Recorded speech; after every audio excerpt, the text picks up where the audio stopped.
The escalating conflict and deteriorating situation in Eastern Democratic Republic of Congo are a grave concern to the people and governments of East Africa.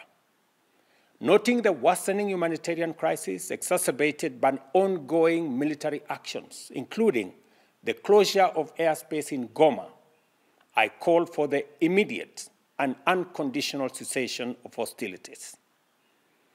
I emphasize the obligation of all parties to facilitate humanitarian access to affected populations and urge both sides to pursue peaceful means to resolving this tragic conflict.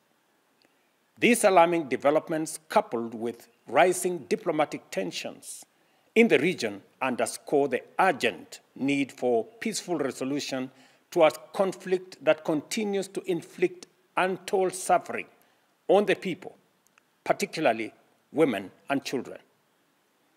As the current chair of the East African Community, Kenya is aware of the region's critical responsibility in de-escalating violence and facilitating dialogue between the parties involved.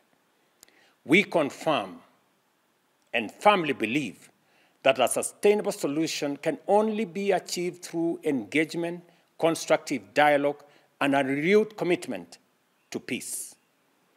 I call on the parties to the Luanda process on Eastern DRC and appeal specifically to my brothers, President Felix Tshisekedi and President Paul Kagame, both of whom I have had the occasion to speak to this evening, to heed the call for peace from the people of our region and the international community. I call on them to dedicate all efforts towards achieving peace in Eastern DRC and restoring good neighborliness, an essential principle underpinning regional peace and collective responsibility. Consequently, and having consulted with the heads of state of our region, we will be convening an extraordinary East African Community Summit within the next 48 hours to facilitate and to deliberate on this crisis and chart a way forward.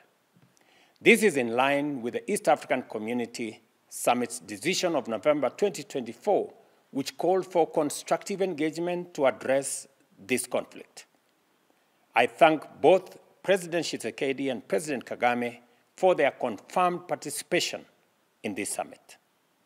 Additionally, the African Union must not remain passive in the face of this escalating crisis. The East African Community stands ready to forge a stronger collaboration with the African Union and SADC, as well as the international community in encouraging the warring parties to prioritize engagement.